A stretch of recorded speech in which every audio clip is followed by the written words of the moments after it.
아, 한 주간도 여러분 잘 지내셨죠? 여러 가지 지금 상황이 많이 어렵고 힘들고 좀 답답한 그런 상황들 속에서 우리가 살아가고 있습니다. 팬데믹이라고 사람들이 이렇게 얘기를 하죠. 그러니까 정신이 나간 거죠. 어떻게 해야 할지를 알지 못하는 그러한 상황 가운데 우리가 있다라는 거예요. 뭘 해야 될지, 뭘 하는 것이 맞는지 그런 것들을 우리가 알 수 없는, 뭔가를 이렇게 기대하고 또 예측하면서 나아갈 수 없는 그런 상황 가운데 어떻게 보면은 참 버티고 있는 그런 삶에 어려움들이 있는 그런 시간들을 보내고 있다라고 이렇게 생각이 되어집니다. 그런 시점에서 오늘 이 말씀이 우리에게 어떠한 의미로 다가오는지, 이 말씀의 은혜를 통하여서 이러한 상황 속에서 저와 여러분들이 어떻게 살아가야 할지를 생각할 수 있는 그런 귀한 시간들이 되었으면 좋겠습니다. 우리가 우리 자신을 발견해야죠. 우리가 어떤 삶을 살아야 할지, 우리가 살아가야 할 삶의 방향을 발견하는 것이 참으로 중요합니다. 너무 많은 염려가 있기 때문에 그 염려에 치여서 정작 우리가 무엇을 위해서 무엇을 우선순위로 생각하며 살아가야 할지를 잊어버리니까 자꾸만 흔들리게 되어지는 거고, 상황의 변동에 따라서 우리의 마음들이 이렇게 중심을 잡지 못하는 그런 일들을 경험하게 되어지는 거거든요. 그래서 이 말씀을 통하여 다시 한번 중심을 잡고 우리의 이 부르심이 무엇인지, 참 오늘 이 설교의 제목을 보게 되면 부르시고 보내시며, 굉장히 단순하게 우리의 삶이 규정되어져 있어요. 부르심이 있었고 보내심이 있다라는 거예요. 그래서 그 부르심에 근거하여서 우리가 보내심이 있고, 이런 보내심이라는 이 표현은 우리가 나아간다라는 거잖아요. 전진한다라는 거고 진격한다라는 그런 의미를 가지고 있어요. 그러니까 삶이 계속해서 사라져야 되는, 우리가 하나님 앞에 다시 불려져서 하나님 앞에 서기까지 우리가 살아가야 할, 왜냐하면 보냄을 받았기 때문에 그 보냄 가운데서 우리가 살아야 되는 거거든요. 그래서 오늘 이 부르심과 보내심이라는 굉장히 단순한 표현 속에서 다시 한번 우리의 인생을 규정하고 발견하고 우리가 어떻게 살아가야 할지를 생각할 수 있는 그런 귀한 시간이 되어지기를 원합니다. 내가 어떠한 부르심 가운데서 살고 있다라는 것은 굉장히 중요해요. 내가 부모로서 불리움을 받았는지, 또 내가 어떤 나름대로의 부르심들이 있지 않습니까? 내가 어떻게 살아가는, 그건 굉장히 내 삶의 많은 부분들을 규정하고 정리해 주거든요.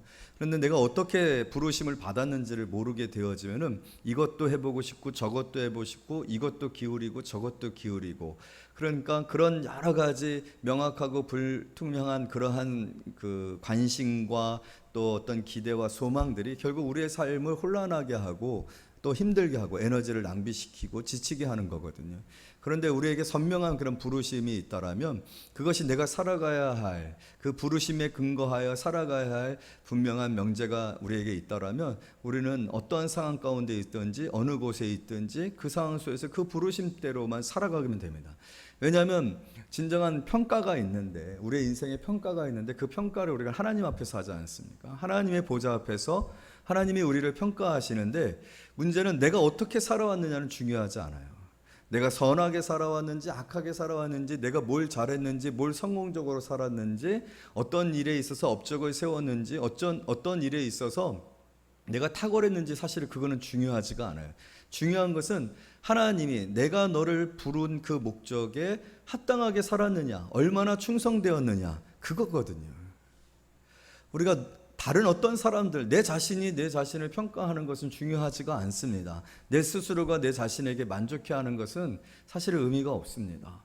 오늘 중요한 것은 하나님 앞에서, 하나님의 보좌 앞에서 내가 어떠한 평가를 받느냐라는 것이 중요한 것이거든요. 어떻게 살았느냐, 그 일에 얼마나 충성되었느냐, 그 일에 내 마음이 얼마나 기쁨이 충만했었느냐, 그 일에 내가 열심이었느냐, 나태했느냐, 게을렀느냐, 그러한 부분들이 가장 중요한 것이지 않겠습니까?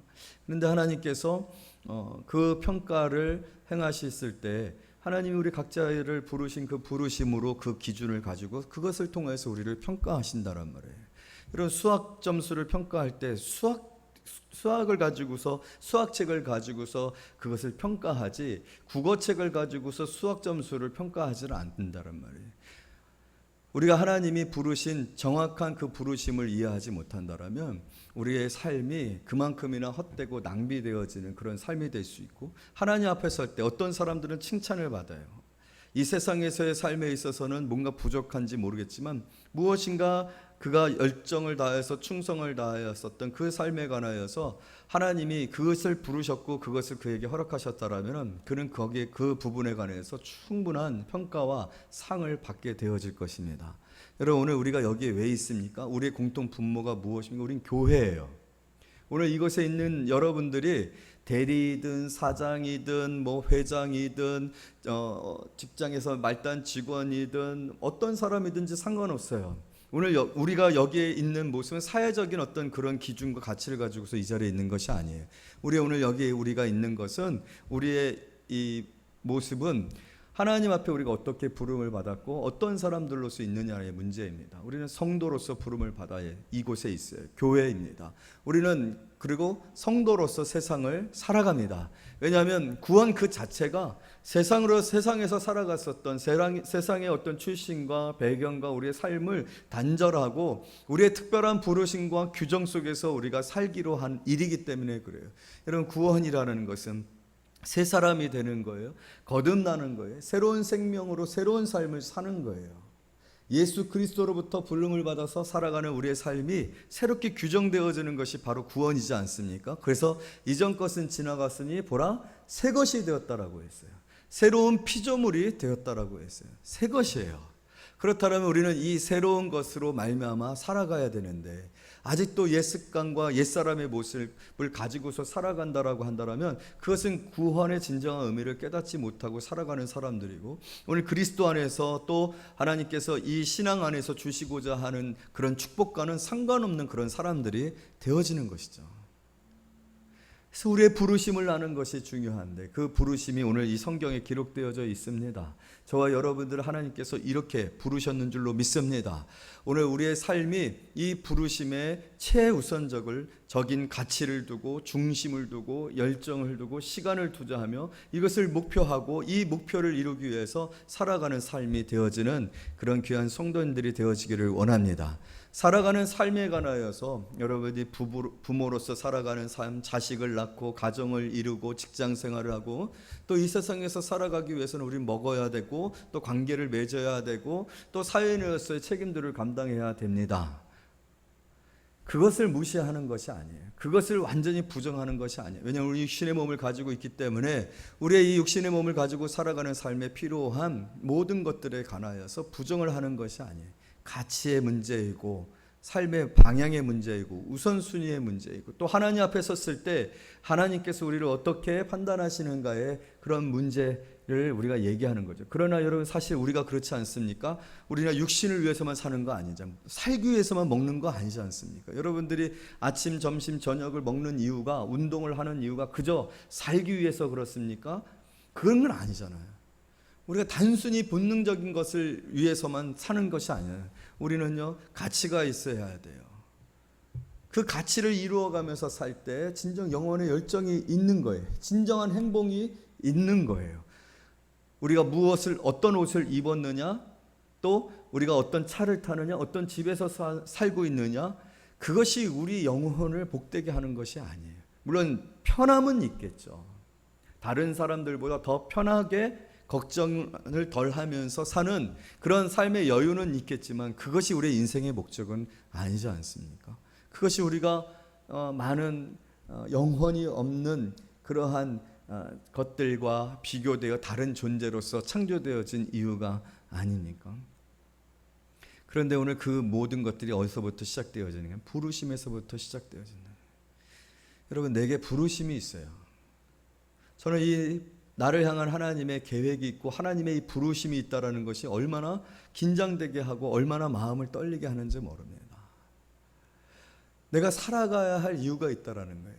내가 살아가야 할 목표가 있다라는 거예요. 살아가야 할 내용이 있다라는 겁니다. 그리고 그것을 규정하고 그것을 이끌어내신 이가 누구신가? 하나님이시라는 거예요. 하나님의 부르심이기 때문에 이게 뜨거운 겁니다. 그냥 주변에 옆집에 지나치며 스치며 사는 사람이 나를 부른 누구 엄마라고 이렇게 부른 부름이 아니에요.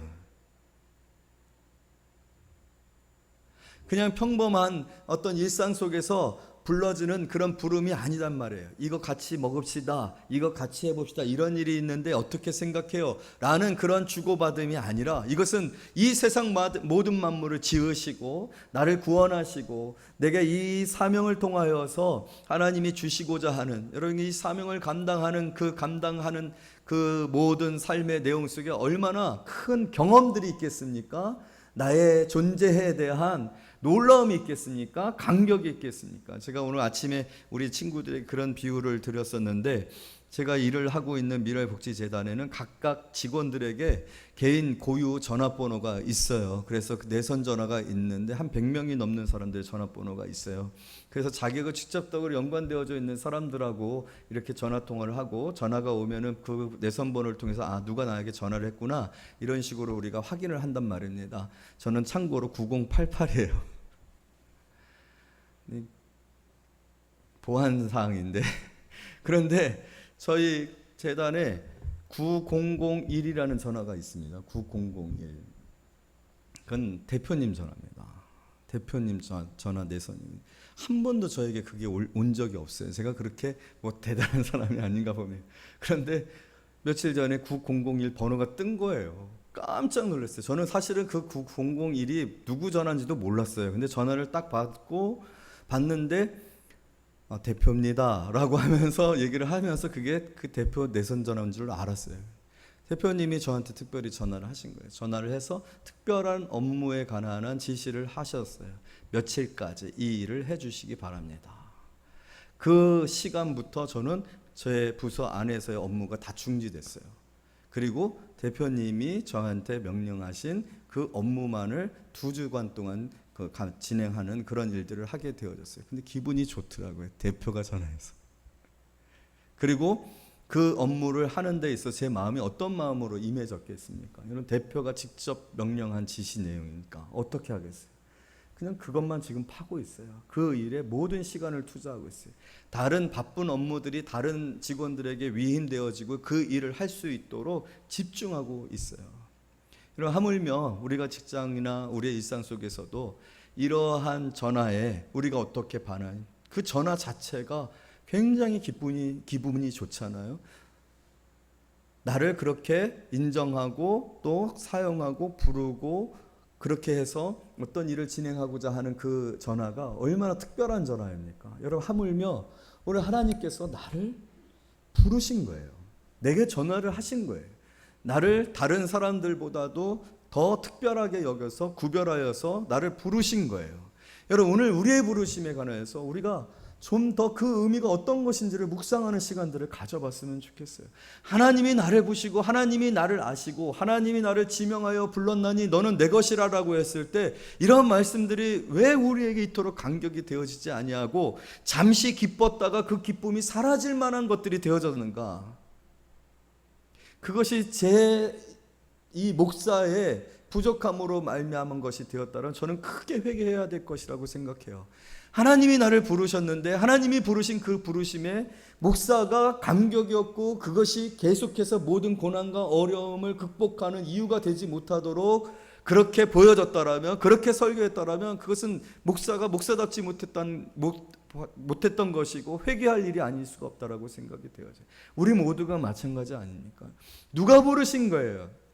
누가 나를 부르신 거예요? 누가 하나님의 일을 내게 맡기셔서 하나님의 동역자로 하나님께 봉사하는 자로 합당히 여겨 하나님이 내게 일을 주실 수 있느냐라는 거예요. 여러분, 어떤 사람이겠습니까? 세상에는 탁월한 사람이 있어요. 나보다도 많이 공부하고, 참 공부한 사람들은요, 배운 사람들은요, 뭔가 다르더라고요. 정말 특별함이 있어요. 생각하는 것이나 어떤 일들을 진행하는 것이나 어떤 과업을 완수해가는 그런 과정에 있어서 탁월함들이 있더라고요. 제가 보니까 정말 그런 것 같아요. 탁월해요.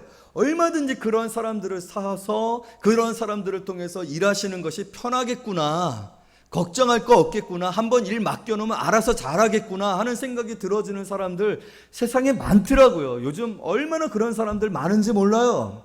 정말 여러분, 웬만해가지고 직장 들어가기 쉽지 않습니다. 요즘 애들 되게 똑똑하더라고요. 굉장히 똑똑하고요, 욕심도 있고 경쟁력도 있어요. 제가 깜짝 놀란 게 뭐냐면요, 굉장히 이 탑을 달리는 두 자매가 있는데요, 이 자매들이 결혼을 했어요. 근데 아기를 안 가져요. 왜냐하면 지금 잘 나가고 있거든요. 잘 나가고 있어갖고 임신을 해가지고 육아휴직을 들어가게 되면 뭐가에서 처지게 되는 거예요. 경쟁에서 처지게 되는 거예요. 그래서 그런 생각들을 안 하더라고요. 얼마나 욕심이 많은지 몰라요. 둘 다 너무 똑똑해요. 그런 사람들 써서 하나님이 하나님의 나라를 위해서 일하신다라면 얼마나 하나님이 걱정이 없겠어요. 알아서 다 잘하니까, 한번 일 맡겨놓으면 퍼뜩 알아듣고서 잘하니까 얼마나 성실한지 모릅니다. 여러분, 그런 사람들 참 많더라고요. 그런데 나 같은 사람을 하나님 왜 부르셨을까? 하나님의 부르시면 참 놀라운 신비가 있어요. 그 부르심에는 참 이해가 안 되는 부분들이 너무 많아요. 왜 나냐고요? 여기에 있는 우리 모두를 생각할 때 그것이 충분히 납득이 되지 않습니까? 왜 저 사람입니까? 왜 저분입니까? 왜 저렇게 부족한 사람입니까? 라고 생각되어지는 것들이 너무 많지 않습니까? 그런데 그럼에도 불구하고 하나님이 그 사람을 택하고 그 사람을 부르시고 그 사람에게 일을 맡기시고 하나님이 하시고자 하는 일들을 감당하도록 하시는 것을 생각해 보면, 여러분, 이 부르심 그 자체가 우리의 삶에 엄청난 것이고 사실은 전부이며 전체이며 절대적인 것이 되지 아니할 이유가 없다. 왜냐하면 하나님의 부르심이기 때문에. 여러분, 오늘 이 부르심은 누구의 부르심입니까? 예수님이 12제자를 부르시는 거예요. 예수님의 이 부르심에 이 제자들이 어떻게 반응하겠습니까? 이 제자들의 마음가짐이 어떤 마음가짐이어야 되겠습니까? 여러분, 이것은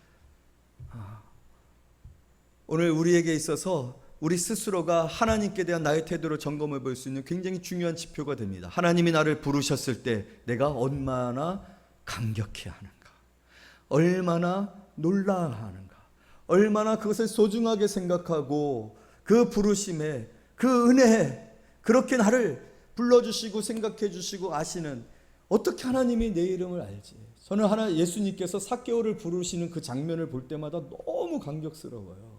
여러분, 삭개오는 예수님의 부르심을 받을 만한 자가 아니었거든요. 이 백성들에게 있어서 세리였고 세리의 장이었고, 그 삭개오 스스로가 예수님 앞에서 자신의 그 과오를 고백할 때 정말 나쁜 사람이었지 않습니까? 그런데 예수님이 삭개오를 부르십니다. 키가 작았잖아요. 못생겼어요. 미움받는 사람이었다니까요. 여러분, 미움받는 사람들은요 정말로 쉽지 않습니다, 부르기가. 그런데 예수님이 삭개오야 내려오너라라고 말씀하신다란 말이에요. 예수님은 삭개오를 본 적이 없어요. 삭개오에 관한 정보가 하나도 없어요, 세상적인 측면에서 봤을 때. 그러나 예수님은 이미 삭개오를 창세전에 하나님과 더불어서 선택하시고 그를 구원하시고 이 복음서에 기록하여 많은 키 작은 사람들에게 소망을 주시려고 계획하셨단 말이에요. 얼마나 극적입니까? 우리 주일학교 친구들에게 있어서 삭개오는 너무나도 귀한 복음이에요.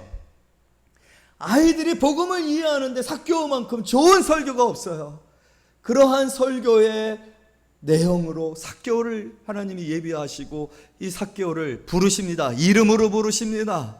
여러분, 이름으로 부르신 게, 하나님이 이 세상 수억의 사람들이 있는데 그 수억의 사람들 가운데서 하나님이 내 이름을 아신다라는 거예요. 내 이름을 아신다라는 거예요. 이 부르심에 저와 여러분이 오늘 다시 한번 감사하고, 또 그 부르심에 감격하지 못했다라면 여러분 회개해야 합니다. 내가 이렇게 강팍했었는가?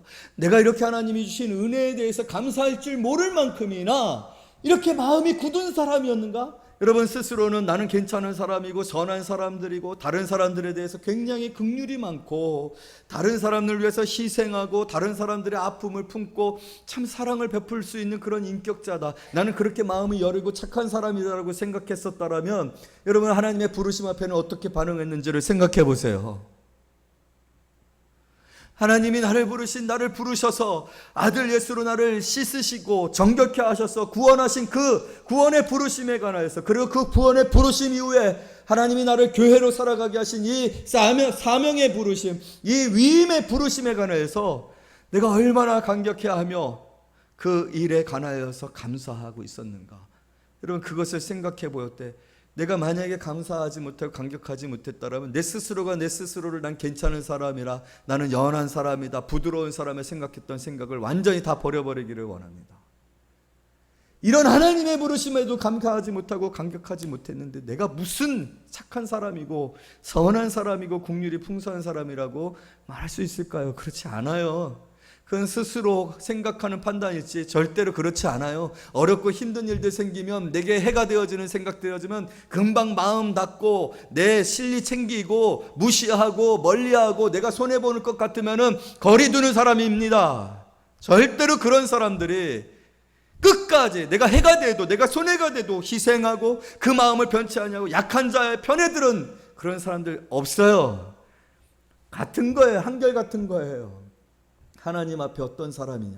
여러분, 그래서 항상 성경은 하나님을 사랑하고 내 이웃을 사랑, 수직적 관계가 수평적 관계를 규정합니다.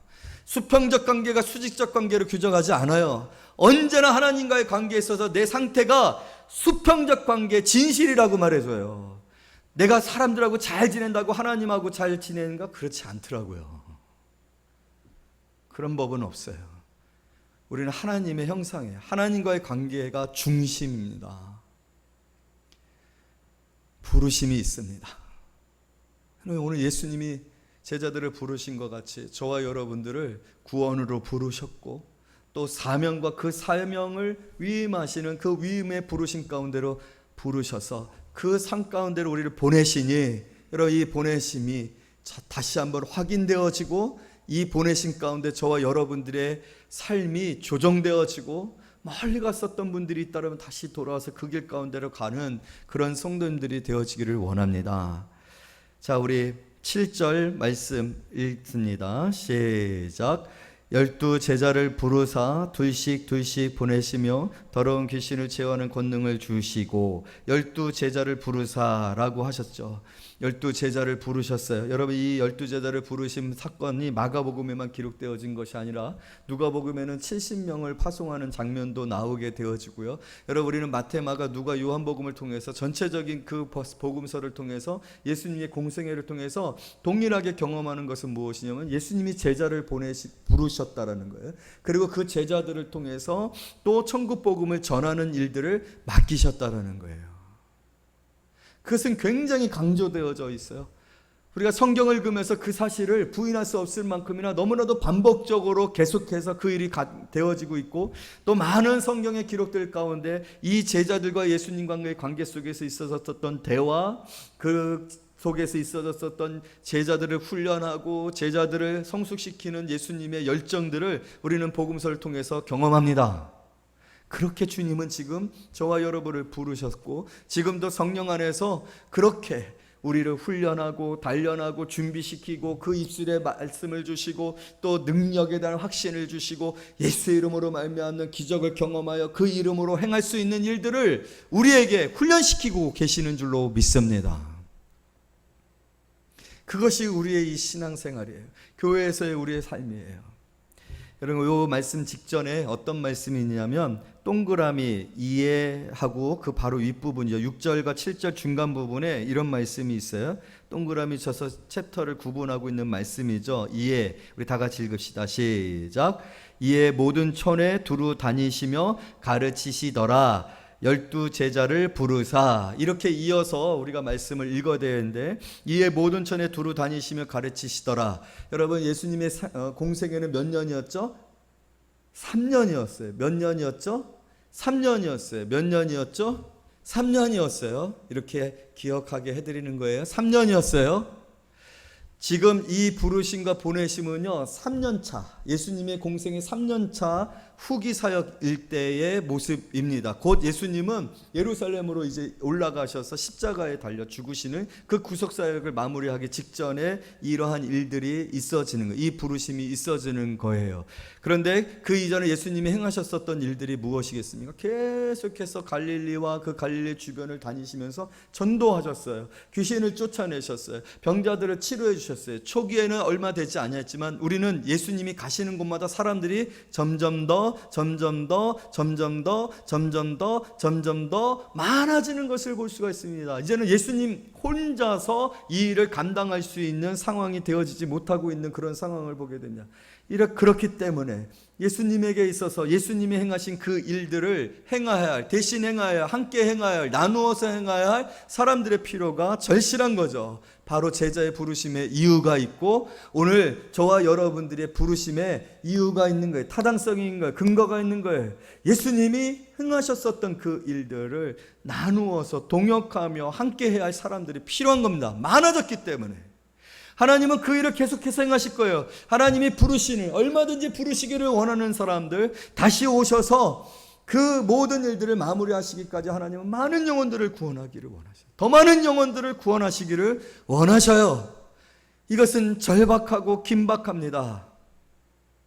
왜냐하면 여러분, 성경상에 봤을 때 예수 그리스도의 오심은 말일에 있을 일이었어요. 마지막 때에 있을 일이었다고요. 예수님이 오심으로 모든 것들이 시작되는 것이 아니라 예수님은 마지막 때에, 최종의 때에 오시는 그러한 상황이었기 때문에 여러분, 전체적인 이 세상을 향한 하나님의 계획과 역사 속에서 마지막 시기에 지금 우리는 살고 있어요. 그리고 그 시기가 시작되어지는 건 예수님을 통해서요. 예수님이 오시는 것을 말일에 있을 여호와의 날이라고 표현했거든요. 그렇기 때문에 지금 시간이 부족한 거죠. 그런데 사람들은 예수님에게 옵니다. 복음을 듣고 구원을 받습니다. 죄를 깨닫고 예수 그리스도로 말미암아 회복되어지고 천국을 소망하는 일들이 일어나고 있어요. 더 많은 사람들에게 이런 일들이 일어날 거예요. 그러나 예수님 홀로 이 일을 감당하기에는 시간이 부족한 거예요. 여러분, 지금 시간이 부족합니다. 여유가 없습니다. 이러한 부족한 때에 예수님께서 제자들을 부르시고 그 제자들을 통해서 복음을 전하고 복음을 전해서 많은 영혼들을 구원하시는 일을 맡기신 거죠. 여러분, 이 일 자체가 얼마나 소중하고 얼마나 귀한 일이지 아니할 수가 없어요. 왜냐하면 그것은 우리를 무엇을 통해서 증명할 수 있습니까? 사람들이 많았다는 거예요. 왜 사람들이 많아요? 필요 없는 일이고 쓸데없는 일이고 또 언제든지 선택할 수 있는 일이고 언제든지 기회가 있다라면, 여러분, 지금 여러분 핸드폰 한번 다 들고 계시죠? 핸드폰 다 들어가지고 노쇼 백신 눌러보세요. 다 빵빵빵빵빵빵빵빵이에요. 노쇼가 없어요. 왜요? 절박하니까, 급하니까. 그런데도 우리는 그걸 계속 매일 아침마다 봅니다. 왜요? 빨리 맞아야 되니까. 맞아야 백신, 맞아야 항체가 생기고, 맞아야 생활이 자유로워져요. 이건 급한 거예요. 우리의 주요 관심이에요. 아닌가요? 맞잖아요. 얀센병 그 예비군들하고 인방이 그 30대에 해당되는 청년들한테 맞추겠다고 했는데 그거 하루도 안 돼서 다 예약돼 끝나버렸어요. 30만 명분입니다. 하루도 안 돼서 끝나버렸어요. 왜요? 급하니까, 절박하니까. 근데 여러분, 우리는 복음에 관해서 급하고 절박하느냐? 예수님만 급해. 예수님만 절박해. 이 복음이 얼마나 우리에게 절실한지, 이 복음으로 말미암아 죄를 용서받고 하나님의 심판을 피할 방법이 없어요. 유일한 거예요. 유일합니다. 예수님은 그것을 너무나도 절실하고 알고 계셨기 때문에 그 일에 얼마나 피곤하셨습니까? 쉬지 아니하셨습니까? 그러나 너무 많아지고 있어요. 더 이상은 예수님 홀로 감당할 수가 없는 상황이에요. 오병이어의 기적입니다. 5,000명의 단위가 점점 커지고 있어요. 제자들을 부르신 겁니다. 여러분, 지금 단위가 전 세계적이 됐어요. 복음을 전 세계적으로 전해 땅끝까지 이르러 전하는 이 말씀이 이제 거의 다 종결되어져 가고 있어요. 여러분, 선교학자들이요 지금 평가하기를요, 미전도 종족은 이제는 없다라고 얘기할 정도입니다. 복음을 듣지 못한, 성경을 보지 못한 사람들이 없다라고 선교학자들이 규정을 하고 있다고요. 땅끝까지 복음이 전해졌다라는 거예요. 시기가 많지, 우리가 여유가 있는 것이 아니에요. 70년, 80년 한국교회가 부흥할 때는 막 선교사들을 막 보냈습니다. 엄청나게 보냈습니다. 왜냐하면 복음 자체를, 예수를 들어보지 못한 종족이 너무나도 많았기 때문에 막 보냈습니다. 그런데 지금은요, 거의 다 들었대요. 여러분, 그건 뭘 의미하고 있는 것입니까? 예수님의 약속의 성취와 이제는 더 이상 예수님이 제자를 부르실 필요가 없을, 그리고 이제는 주님이 다시 오셔서 이 세상을 심판하시고 예수 믿는 사람들을 구원하시고 그렇지 못한 사람들을 최종적으로 영벌에 처하는 심판의 때가 가까이 오고 있다는 절박함과 그런 마지막 때의 긴박함 속에서 살아가고 있어요. 하나님 앞에 설 때를 위해서도 그렇지만, 그럼 이 마지막 때 이 절박함과 이 긴박함 속에서 우리에게 주어진 이 사명에 관하여 저와 여러분들이 어떻게 임해야 할 것인가? 여전히 무엇을 먹을까 마실까 염려함으로 우리의 일상의 염려로만 우리의 이 에너지들을 낭비하면서 시간을 낭비하면서 살아갈 것인가? 여러분, 그렇지 않으세요. 오늘 성경은 단순하게 하라, 극히 단순하게 제한하라 라고 얘기하고 있어요. 예수님이 제자들을 보내시면서 어떻게 얘기하고 있습니까? 8절 다 같이 읽습니다. 8절 9절 시작. 명하시되 여행을 위하여 지팡이 외에는 양식이나 배낭이나 전대의 돈이나 아무것도 가지지 말며 신만 신고 두벌 옷도 입지 말라 하시고.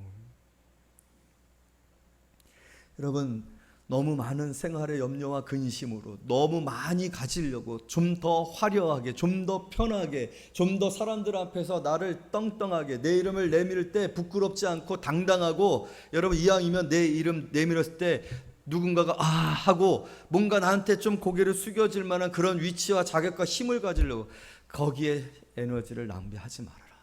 지금 그것이 중요한 때가 아니라는 거예요.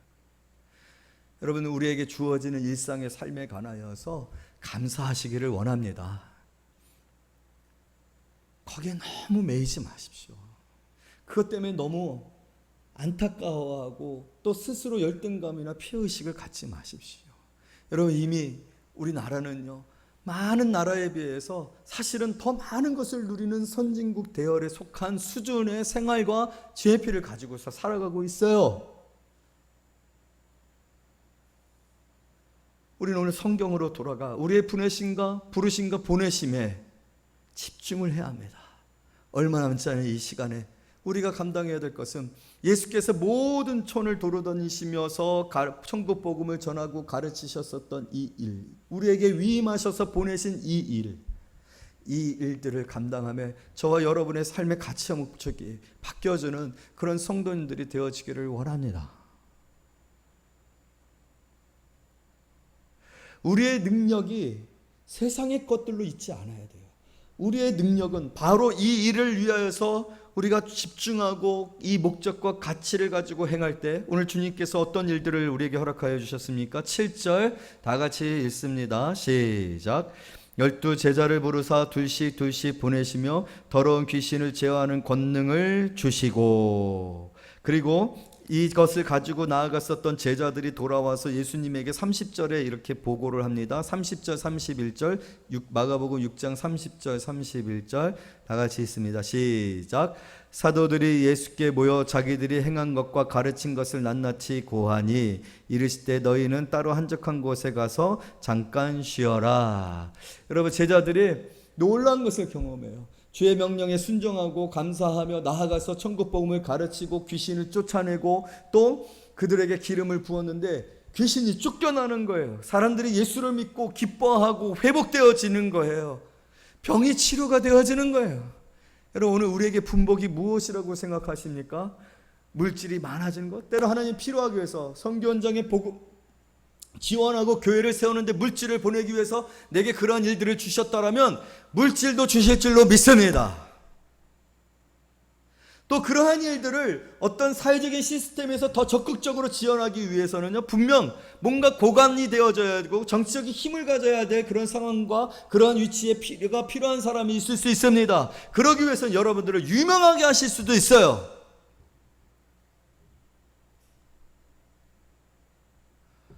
그러나 여러분, 근본적으로 그것 자체가 우리의 목적이 아닙니다. 우리의 목적은 바로 이 일을 행하는 일이고, 이 일을 행하는 일에 집중을 할 때 여러분, 우리의 삶이 단순해지고 때로는 검소해지고 일상적이 되어진다 할지라도 두려워하지 마세요.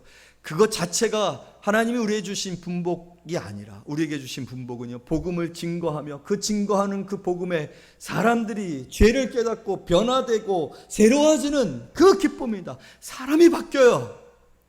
천국을 소망하고 가치가 바뀌어지고 교회에 나오게 되어지고 미워하던 사람이 사랑하는 것을 배우게 되어지고 자기밖에 모르던 사람들이 베풀고 나누는 것을 배워가는 모습들을 배워지는 그러한 변화를 보는 것, 여러분 그것이 저와 여러분들에게 주신 분복인 줄로 믿습니다. 묶여 있었던 사람들을 풀어 자유케 하는 것, 예수 이름으로 귀신을 쫓아내는 것. 여러분 이 귀신의 활동은 죄에 근거하고 있어요. 죄가 있는 곳에 귀신이 있어요. 귀신의 유혹이 있고 시험이 있어요. 사람들을 망하게 하고 사람들을 잘못된 가치로 흘러가게 하는 엄청난 어둠의 세력이 있어요. 그 세력에 묶여있는 사람들은요 얼마나 불쌍한지 모릅니다. 그런 영혼들을 자유케 하고 병든 영혼들을 치료하고 고치고 마음의 병을 치료하고 고치고, 그게 우리의 분복이에요. 그것으로 우리가 부자가 되게 하기를 원해요. 부욕해 하시기를 원해요.